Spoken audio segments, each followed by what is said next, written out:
literally just got divorced. I'm done.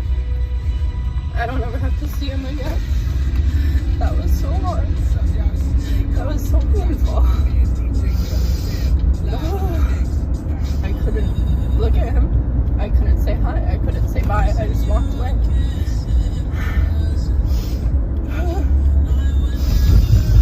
The person that I loved the most in this entire world.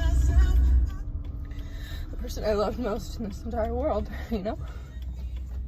That was it. That's how the story ends. I loved him with everything that I was.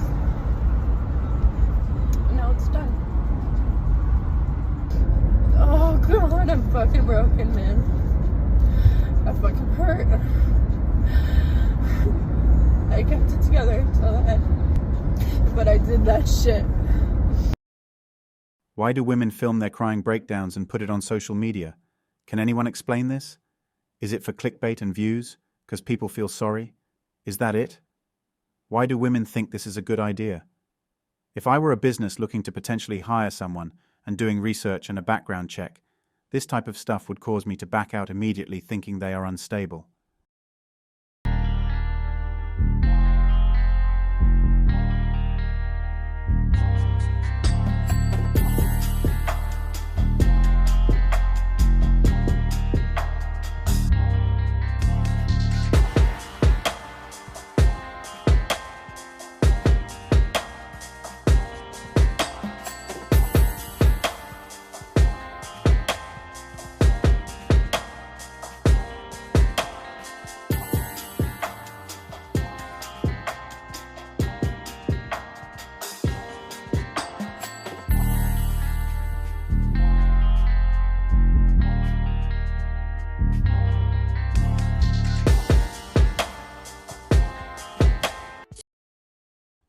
The reality of this woman is that she fell in love with Chad during one of those destination weddings. She then came home asking for a divorce with the expectation that Chad would take her. She could not wait to be with Chad, and she ran without anything because Chad was wealthy. When Chad rejected her, she did not have anything. She risked her children's safety for an imaginary relationship with Chad. Until this day, I get blamed for how severely he screwed my life up. I can't sleep, I can't eat, I can't drink anything without feeling pain and pain, true pain. And I get blamed for feeling this way. And it is just ridiculous how someone can hurt you so much, and just expect you to move on from it and not care and just move on like as if nothing happened. And I will never wish this pain on anyone. No one can tell me that posting your lowest moments to social media and adding music to the background is nothing more than a need for attention and validation from strangers, because that's what these women live for. I'm 24, single mom of 2, and I just lost everything. Hi, my name's Bria, nice to meet you. That was me about 3.5 years ago. Went through a very, very ugly divorce, walked away with absolutely nothing but my 2 precious children, and I'd do it all over again. So, little bit about me. I was a very successful destination wedding photographer and built my business from the ground up. I ended up buying a beautiful horse property house to raise my children at, and realized that the person I was with was not the person that I should be spending my life with. So I decided to file for divorce. Well, me being me, having a huge heart of gold, I decided my money was our money. And he decided his money was his money. So I opened a joint bank account that had all of our money in it. I paid for the down payment of the house. Girls, learn from me and do not make my mistake. So, when I decided to leave, he decided to take everything. I left with absolutely nothing to my name. I left in a U-Haul. I moved from California to Florida in a U-Haul. And no car, because he wanted to make sure all the cars were in his name and not mine, aka power. Do not let a man do that to you, okay? Make sure you are on there as a co-signer. You're on there just by yourself. Well, me being me and me being young, thinking love is love and no one would do anything to hurt you. False.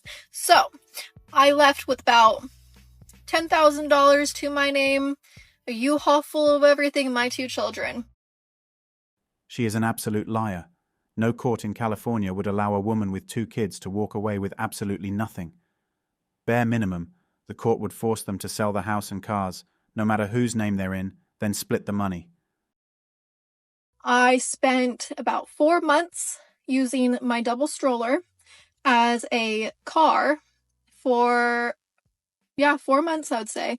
We lived in a 1-bedroom apartment with a blow-up mattress for another 4 months because it took a while for me to get from absolutely nothing back on my feet because, mind you, I lost my photography business as well because of COVID.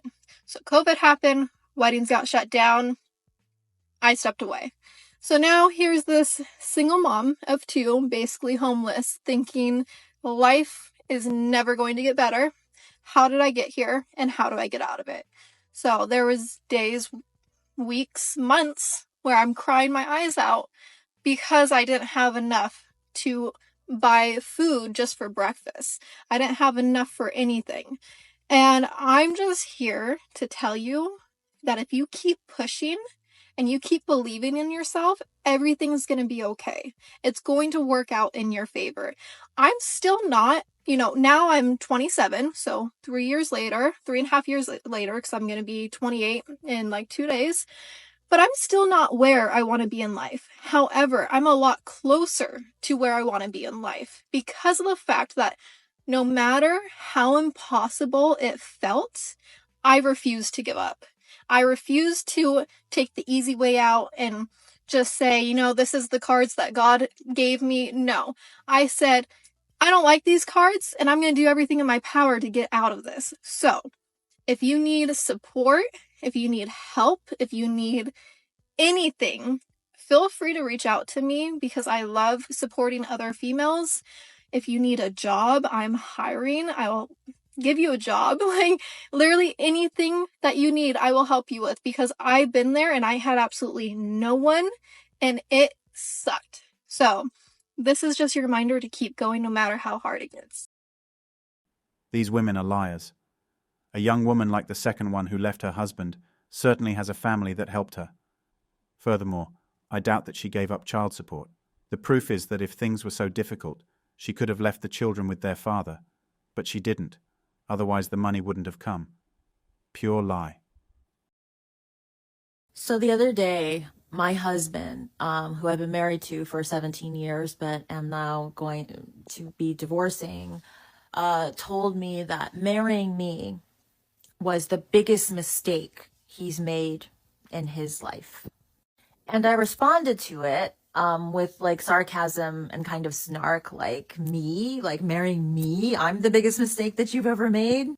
Because that's how I usually have responded to those types of comments that he makes over the years. But later on, afterward, I kind of sat in my room and I actually cried. What I find the most incredible about these women's videos is they had to decide to make them, had to set up the camera, had to then act in front of it, and then had to edit it and broadcast it. Like, what were they thinking? Who cares about their failed life? I cried about it, like sobbed, actually. And I thought to myself that this is actually a good sign because I have spent so many years in our marriage listening to comments like that. You've ruined my life. You took all my money. You're the worst person. And I've numbed myself to it over the years. I just kind of numbed myself or made excuses like, oh, he's just stressed, he's angry, or he's, going through a lot. And I just kind of went along with it but to get through it, I just kind of had to numb myself. And I guess in a way, had to diminish my own humanity to not let these things get to me. So I wouldn't fall apart. I had 2 kids to raise, a family to keep going. I couldn't afford to be hurt. You know what I mean? He told her, over the years, what he was seeing as problems, and as she said, she would just reply with snark and sarcasm. She'd just take it. Really, what she should have said was that she never cared enough to talk about it and try to solve those issues with her husband. Now that I don't want to be married anymore, I am really telling myself that it's time for me to reclaim my humanity. And that means that there's going to be things that are going to be said to me that are going to hurt me. And I'm going to go ahead and absorb that hurt. I'm going to feel the feelings. I'm not going to make excuses. I'm not going to intellectualize. I'm just going to feel it. Let my emotions freely flow. And if that means I cry, I cry. If that means I get angry, I get angry. I'm going to feel again. I'm going to be a human being again. And that's probably one of the things I'm looking forward to in this entire process is I just want to be a person again. From everything she said, it's all been about her. She's been perfect, and his comments were abusive.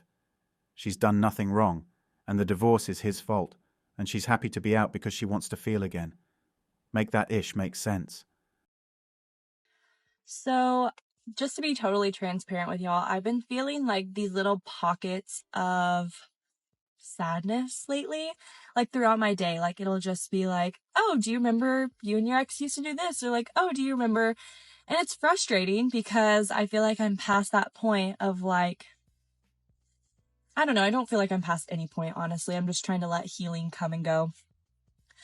But something I saw on TikTok last night, it was like a quote, and it talked about how you don't just let go once. You let go again, and then again, and then again, and then again. And that really helped me. Like, it's talking about how you let go when you see their favorite soup on sale and you don't buy it. Like, you let go when you, like, it's the anniversary of, something with them. You let go when, like you see something that they used to love or whatever it may be. And I don't know, that made me feel like, honestly, just a lot better because I want to remind y'all that it's okay to be sad. I think I'm very much type A, so I'm very I want to be over this.